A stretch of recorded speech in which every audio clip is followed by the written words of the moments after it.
to speak after Professor Bhaskar is not going to be easy, but I'm going to do something very different. The best thing to do is not speak academic language at all, because you're all people who are possibly experts in what you do. But I'm going to speak something very different. I'm going to speak from the background of, I hope I can be a little candid now, because I meet a lot of young people. The Capacity Building Commission deals with 20 million civil servants, huge number. And when you see them in the academies from anywhere from 21 to 37 years of age, it sometimes strikes me, if our universities had done their job, possibly the nation didn't need a Capacity Building Commission. If we had actually succeeded in giving them that burning desire to be different, to be innovative, to be adventurous, to be challenging, then possibly things would have been different. And I would constantly try to ask myself, with the civilizational wisdom that this country has got, are we really driving learning and not focusing too much on teaching? And so what I'm going to share is also from the experience. So I was faculty at Cornell for 15 years, and the little experience that I see from the westernized lens of it, and having lived and worked with indigenous tribals and seen how tribal education, with no language, no written language, with just conversational abilities, how knowledge is transferred. So I'm going to speak, a lot of it is theoretical also, you might understand and recognize it, but a lot of it is practical. So I'm going to talk about, not about teaching, because universities are focused too much on teaching. And so a lot of inspiration is drawn, and it's unfortunate, yesterday we lost one of India's great personalities, a great mentor to me, and with whom I had extensive discussions when the NEP was getting formulated, especially in the context of indigenous tribal education, Dr. Kasturi Rangan. So a lot of inspiration comes from the national education policy and what it talks about. So essentially, let's look at the reality of what we are generating. We have today, we are going to have nearly millions of jobs are going to be displaced. You know, in my own office, possibly I only have 9 people, 9 youngsters who know how to negotiate the complexities of modern world today and the technology of today. And with that, we are able to manage 20 million civil servants across India. So you must understand, I keep joking sometimes, I'm possibly a glorified CHRO of the government of India, because it's never, and government of India has never taken a human resource angle to it. It's always taken a public administration angle to HR itself. But look at the jobs that are going to be, and then 65% of the jobs, we don't even know what kind of jobs are going to come. And I want to talk about what the principles of Mission Karmayogi, which I think is very applicable to every university. The Prime Minister only had 3 mandates for us. The first, he said, is in logo, we have to get mission, the Karmachari Bhav se Karmayogi Bhav aana chahiye. Don't look at the thinking of the Prime Minister. From the feeling that I'm just a public servant for a salary, to somebody who's inspired to serve in a nation which gave Karma Yoga to the world. And our universities are constantly preparing our people for careers. And we leave this extremely important critical component out. So how do you get to inspire people with the behavioral competencies that they need? It's not just physics, trigonometry, and algebra, but something far deeper than that, which is what our educational system was all about. The second thing is, he said, how do you move away from a rule-based thinking to a role-based thinking? The context of dharma, swadharma. How do you really understand my role in society, my role in the family, my role at home, my role in whatever place I'm working in? The idea of excellence, which is what our nation was known for. And the third, and this is something very powerful for us, especially as a mandate, he said, after COVID, he said the future is so unpredictable. Black swan events are the normativeness today. Just imagine what happened a few days ago, the unfortunate tragedy at Pahalgam is going to have consequences which are not even imaginable right now for us. Or President Trump in America thinking about tariff is set in motion a cycle of change for which our bureaucrats have to really hurry up to prepare themselves for. And we can't predict it. We can't even get ready for that. So he said, how do you actually teach people to be future ready? And I think if 65% of jobs are not even known to us, if we are going to be teaching the same damn thing over and over and over again, and in our universities, I'm not saying we are not innovating, we're not changing. But I remember a great, I come from Karnataka, so a great Kannada literary figure called Prabhu Shankara. He was a very famous person. and a very close friend, and we used to engage a lot in discussions. He was a literary figure in Canada, and when he was doing his BA in Canada in Mysore University, he was sleeping in the last bench. And the professor was very agitated, and he called him out and said, "What nonsense! You're sleeping in my class?" And Prabhu Shankara had the audacity to answer. He actually written about it in his autobiography. He said, "Professor, my father also took the same BA in Mysore University, and you were still a professor at that time. And the notes my father took is the same notes you're giving every year. So I've got my father's notes anyway, so why would I focus in your class?" This may sound like a joke, but actually it happened. And remember, so that is because we are used to the model of teaching and not co-creating knowledge. Universities should now become co-generators of knowledge, co-creators of knowledge, and that can happen only when we have the humility to understand there's a lot to learn from the people on the other side of the fence too. And so how do we really evolve to reach up to the demands of the students? I can tell you my own personal case. My own son, after 1 year in India's premier Indian Institute of Science, came home in the holidays and he told his mother, "I want to drop out of IISc." You can imagine any typical middle-class family's mother. If the son comes home and says, "I'm going to drop out of Indian Institute of Science," he's shocked. And she asked him, "What nonsense are you talking?" He says, "No, last year when you got into an IIT, you said, 'I won't join an IIT.' You said, 'I want only IISc.' You went into IISc, and now you're saying you're dropping out, nothing doing, finish your degree." We belong to that generation. And he came to me and said, "Appa, you don't understand. Amma is simply forcing me to go there. I don't know. They are preparing us only for PhDs. I want something else in life. And I don't know how to tell to my professor that you are not teaching me what I want to become. You are only asking me to become what you are capable of making me." And that something left a strong seed in my mind and said, can we fashion universities which become flowering grounds for the future generation, where we allow them to become what they want to be, but facilitate that progress? So how do you accelerate education and work?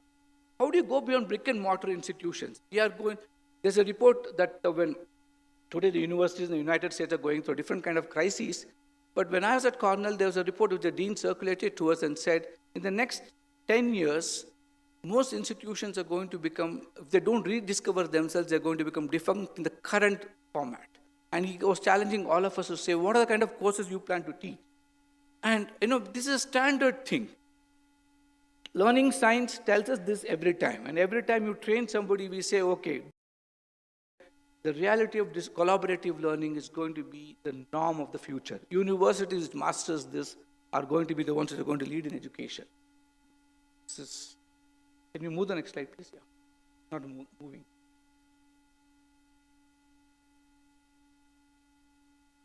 Can you?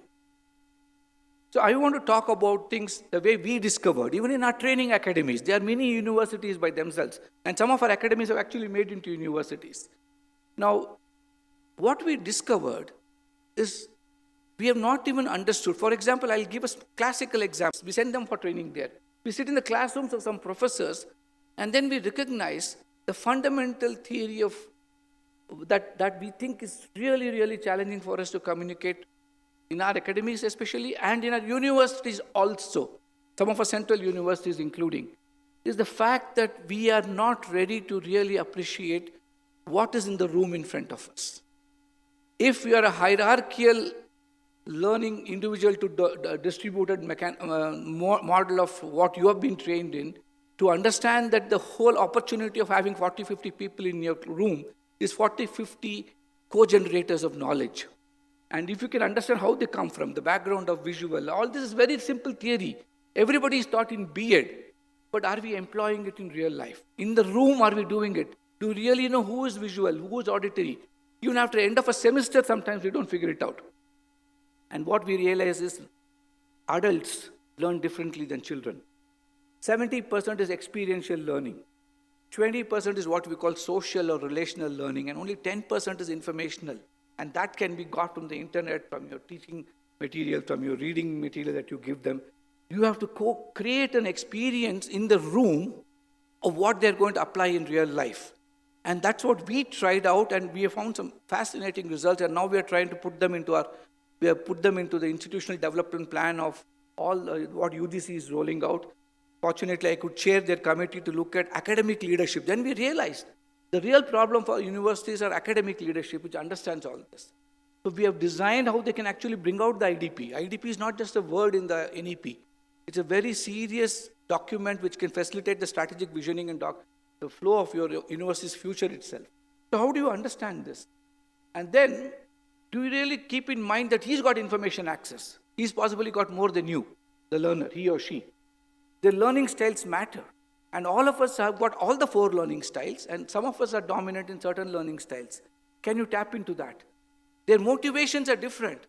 It's not like my generation, when my father said, become a doctor, I went and joined MBBS.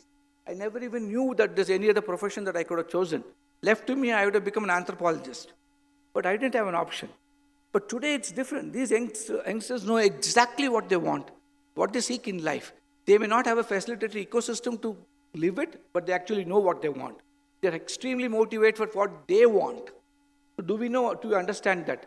Engagement is a challenge. Most university faculty or vice-chancellors, when I meet them, tell me, we can't engage.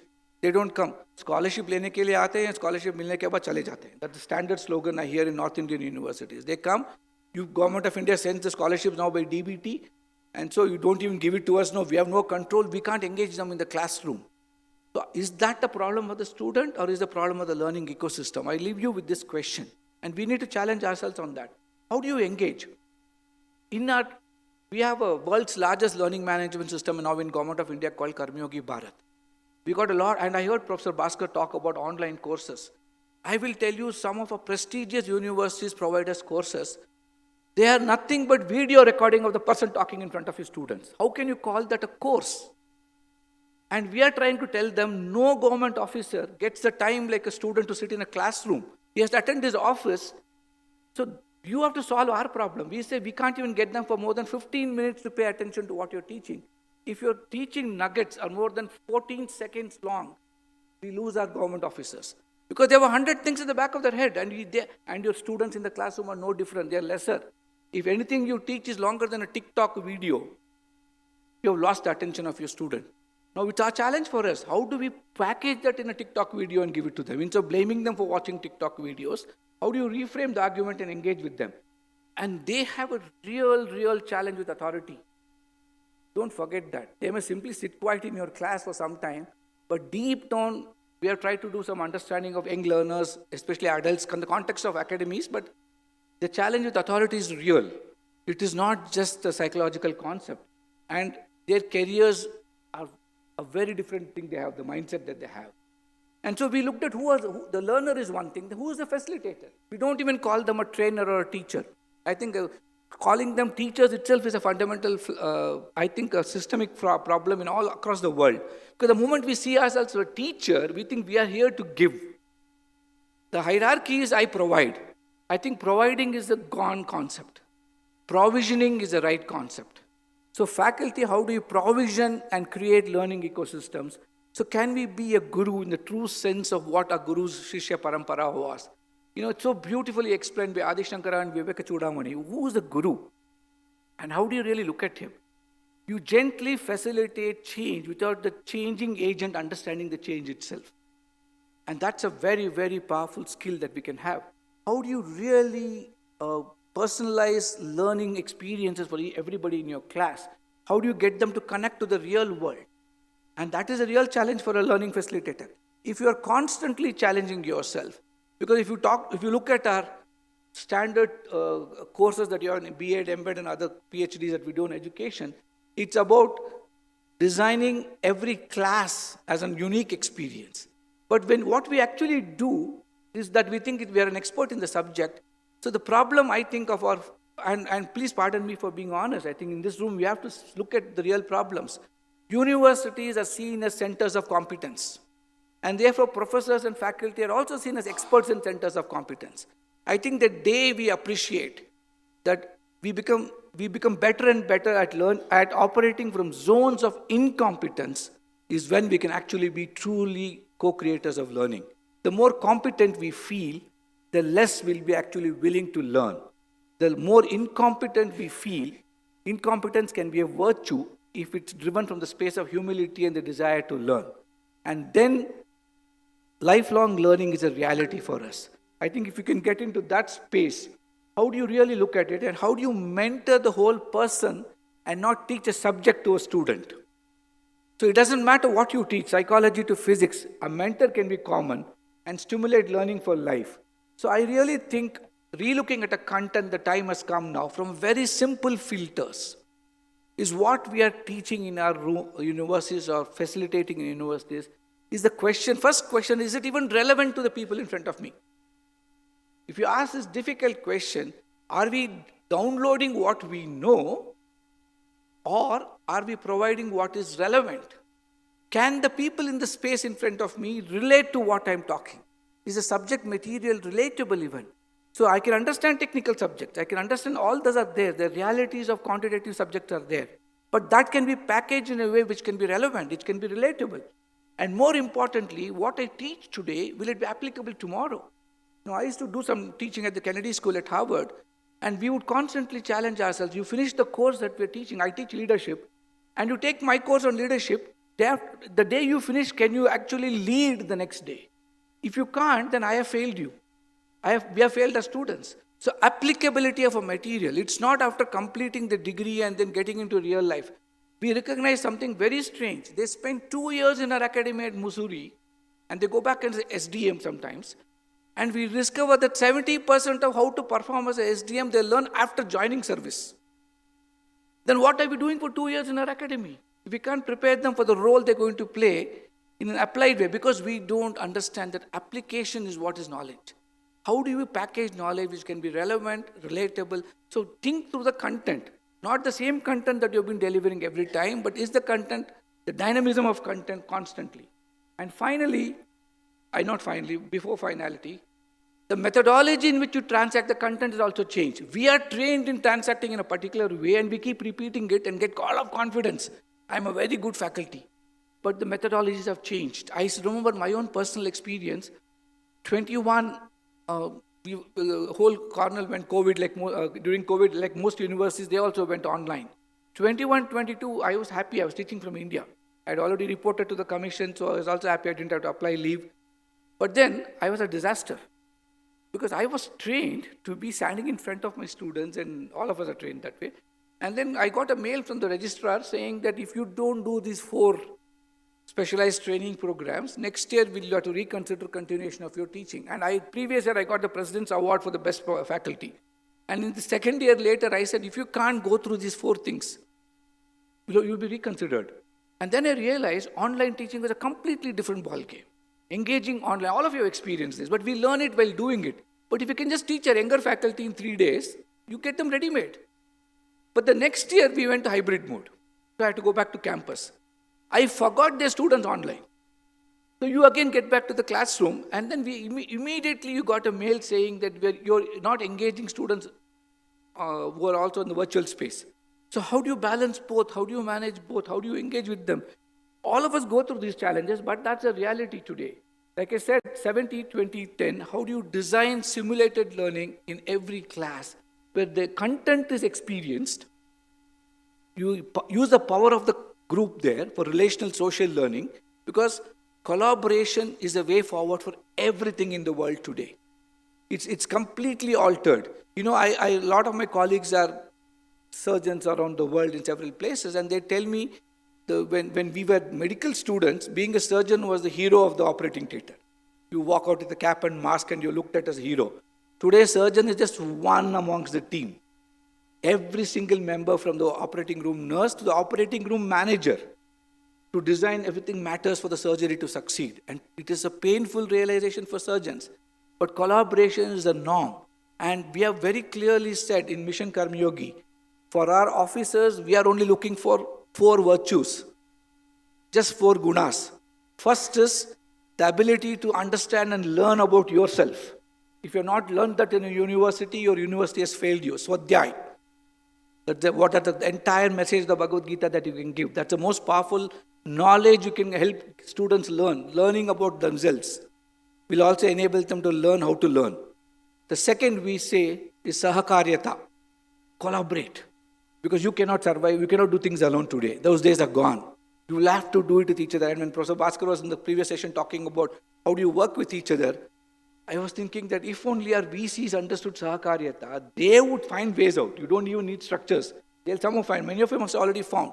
And the third, we say is Rajya Karma in the context of government. It's different for different things. For academies, for teachers, it's different. For government servants, it's how do you understand functionalities, the functional competencies you need to succeed. If Sahakaryata and Swadharma is behavioral, so we are now moved to competency-based frameworks. Our universities have to move to competency-based framework because already organizations are saying we will not recruit for degrees. We have become experts in giving degrees for aligning it to qualifications. Now institutions are saying we're going to recruit for competencies. We're going to recruit for skills. The government of India has already moved towards it.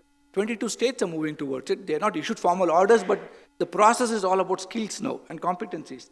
So that means you got to understand how to repackage these methodologies. And finally, something which we have been ignoring when we construct new colleges, new institutions. I would, though it's not a university, if any of you have the time when you go to Bangalore, please visit our latest academy that India has built. The Honorable PM opened last year. It's called National Academy of Customs and Indirect Taxes. It is India's finest academy where all learning principles are embedded in the design of the building itself. Even every room has been designed to facilitate co-generative learning. Because our classrooms are built for hierarchical learning.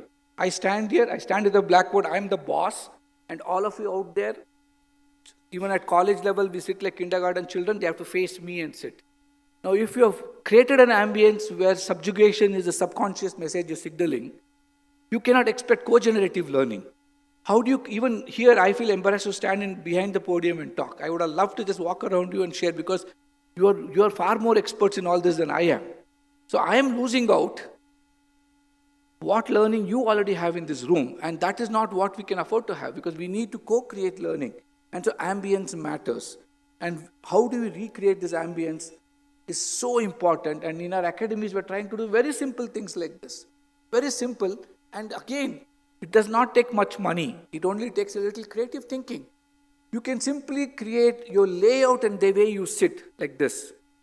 We have forced you to look at me and the screen. But we could have created a different kind of an ambience where you could look at each other and therefore also look at the screen.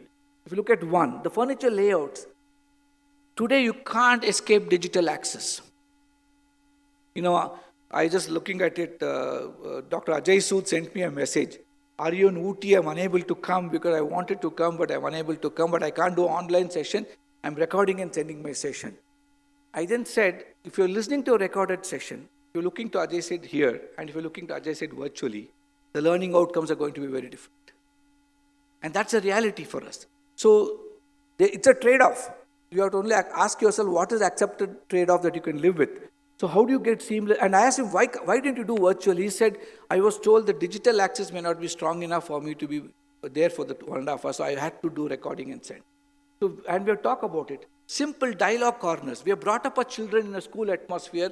You know, I keep telling like this, in Karnataka, they sit like this. They actually sit in primary class like this. They can't talk, they can't challenge, they can't ask. I think we create a DNA of sitting like this means, how do you facilitate dialogue? No, the Nati Shastra talks of Sadharanikaran, the most powerful expression of communication that's been described in any communication theory in the world today. And we, in our educational system, actually create barriers for communication. We don't create dialogue, facilitation for dialogue. And it's a very difficult thing. You know, if you were to record your class, today you have AI, you have powerful tools, and you actually ask yourself, check how many minutes of a 90-minute class you spoke, how many minutes you facilitated conversations, how many minutes your students actually dialogued with you. The results will be fascinating. I've actually tried it on my own self. It is embarrassing. Despite I thinking I engage a lot, I realize how much I engage only when you actually see it in reality. And I would challenge any of you to do it. Look at, we don't think of well-being in a class. Mental health is a reality. And most universities assume that mental health is good. We assume. But it's not true, right? Madam is validating everything I'm saying. It's a real challenge. You would have faced all this. But do we plan for that in the class, in the session? It's not just the dean or the vice-chancellor's responsibility to worry about a suicide. It's about preventative measures that a faculty can have in the classroom when he's teaching. How do you do that? And how we don't even think of natural lighting as important. and the effect it has got on the physiology of the brain. We are all very comfortable with closed room, artificially lit spaces. Even the paint on the wall influences learning quality. So can we design, and this is not expensive. When the first time you're building it, just put it together. The design for features, the natural lighting, the well-being elements, can you facilitate all this? So I think if there are 5 things you can pay attention, if you can just teach this as faculty development. We have tried to get faculty development done by different universities. Finally, I realized universities also need a lot of faculty development. So then our best way of doing it was we designed everything ourselves. We curated a faculty development program and then asked the university to simply do it for us. If you can look at your learner and ask yourself questions, today's 21st, 22nd century learner, all the 21st century skills that we talk about, what is the background he comes from? What is the expectation he comes from? What is the aspiration he's got? He is not coming for a degree. Degree is incidental. He is coming for a future. How do you fashion it? And are you capable? If not, build your capabilities. So you are a facilitator, you are not a teacher. And is your curriculum even relevant? How many board of studies actually meet every year challenging your curriculum, saying that is it even relevant today? Is it even useful to my student? Is it relatable? Is it relevant? Is it applicable tomorrow, the way I teach? So look, can you keep looking at your methodology? Methodologies are changing dramatically. You can really combine visual, auditory, kinesthetic, and read and write learning into a classroom environment. And more importantly, what is the ecosystem you can fashion, fabricate, and make it future ready? You do all that, students will thank you. So we are bringing in a revolution in adult learning, not in structured university ecosystems, but in our close to 800 academies that the government of India oversees. Because we realize that if we can create the people who can be part of creating the knowledge that they're going to use in real life, that is the only way you can be future ready. That is the only way you can be actually, and for that you have to be lifelong learners. And so my request to all the distinguished Vice-Chancellors, registrars, and senior academic leaders of Tamil Nadu is, this is a progressive state. And if you can set benchmarks, the rest of the country can easily pick it up and say, okay, this worked. Like, how can we do it also along with you? So there's a lot at stake because the nation's future is at stake. We cannot talk of Vikasit Bharat if our universities don't think of Vikasit universities themselves. We have to make faculty positions celebratory. We have to get that passion that we are not fashioning just the student, but a future. And in conclusion, I want to end with one very, very, very popular story which most of you would have learned and realized. This actually happened maybe 140 or 160 or a few years ago at Harvard. Every class, like all of you do, you get into a classroom, the first day of class, you ask your students their background, what they come from. Now, especially after NEPs getting implemented in several states, with a lot of universities having sharing arrangements, etc. You might have from a different university student sitting in your class. You'll have to talk to them about what they do, where they're coming from. So I think the same thing happens in universities in the US. Most of you would have studied there. We can take courses from different universities. So this professor was asking his students, what's your background? Where do you come from? What are you doing? And each student was giving some answer. And then you say, what do you do in the evening? Because it's like higher education was expensive then, it's expensive now too there. So they would say, I possibly deliver newspapers, and somebody said, I work as a bartender, and all that. One young man said, Professor, I'm changing the world. Now, this professor was a little shaken. So what nonsense. This boy is just coming to my class, and the audacity of his answer, I'm making the world a better place. And this man was, once he was a little irritated, but then the sincerity with the student answered also was impressed. But suddenly he remembered, he's seen the student before. And he asked him, young man, you said you're making the world a better place. I didn't ask about that. This is a nice politically right answer to give, right? But then, so what are you doing? He said, Professor, I told you, I'm trying to make this world a better place. Professor was now really shocked as well as angry, a little angrier. And suddenly it occurred to him that previous day in the university cafeteria, he saw this boy washing plates. And he was a little angry, more angry now. He said, yesterday I saw you washing plates, and you are telling me that you're making this world a better place? What nonsense. And this young man said, Professor, what you saw is also true. What I said is also true. The professor said, what? Again, he was a little more inquisitive now. He said, okay, you have to explain this to me. And he told him, Professor, you are considered to be one of the leading professors of policy and political science in the world. This is world's most famous university. People come from all over the world to study here. If our Takshashilas and Nalandas had continued, possibly we'd be saying the same thing. And they come to study here. And remember, a lot of them come and they eat in a cafeteria. And if I don't wash the plate properly and some food is left behind on the plate, God forbid it gets infected, bacteria infested, and food is served on the same plate to the next day to the next set of students coming in. And they get food poisoning. And they miss your class for 3 days. Vomiting diarrhea, they don't come to your class. They go back to their countries and they're coming back from Harvard. So people will think they're all very intelligent, wise people. And they become heads of their countries, prime ministers and presidents. And they face a problem whose solution you thought in those 3 days exactly. And they have no idea how to solve it. By making sure the plate is perfectly clean, making sure that they'll never get any infection, from my plate at least, making sure they'll never miss your class, I'm actually making sure they run their countries well. Am I not making the world a better place? I think we have a choice. We can see ourselves as janitors or washing the plates or creating the future for this country, for the world. I think universities have a privileged opportunity. If you don't have that fire in your belly, that you're not just teaching, but you're actually fashioning India's future, the future will only be a slogan.